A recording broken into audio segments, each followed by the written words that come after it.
Huesnan dos, Jefte e Efraim. E ora e homem de Efraim award yama junto. E na a cruza by Zefon e abisa Jefte.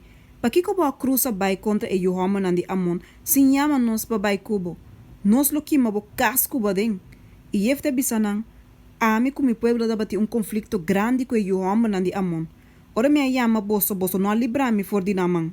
E ora me mira, que boso lo no alibrami, me arrisca mi vida e a cruza by contra e homem de Amon. E senhora entregana de mi man. Pa que cantou boso a bing awe cerca mi pa bringa contra mi. E ora e Jefte reuni ture homem de Galat e a bringa contra Efraim. E homem de Galat a derrota Efraim pa suma nang abisa, boso ta fugitivo de Efraim o Galadita nang, memei de Efraim e memei de Manasses. E a Galadita na captura evado nan de Jordão em frente de Efraim. E isso se de, que ora que qualquer dia fugitivo nan de Efraim bisa, lagami cruza, e homem nan de Galat batabise, botou efrateo, se é bisa não, e ora e nanta batabise, bisa shibolet tanto. E se é bisa sibolet, paso me não pora pronunciar corretamente, e ora e nanta batagare e matena evado nan de Jordão. Assim na 42.000 homens de Efraim amuri e tempo e. E Jefte a usga Israel 6 anos. Anto Jefte e Galadita amuri e a guardará de onde está nan de Galat. Ibzan, Elon e Abdon.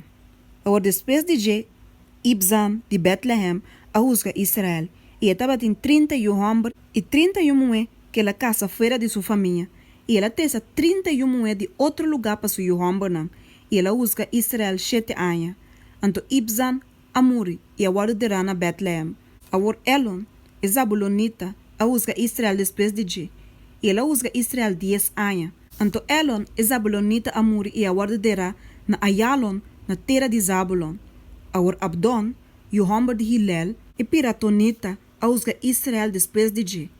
E estava em 41 homens e 30 netos, que ainda não estava a correr 70 burrico. E ela usga Israel 8 anos. Anto Abdon e o homem de Hillel e Paranonita amuri e a guardará na Piraton, na terra de Efraim, tem ser um de Amalequita.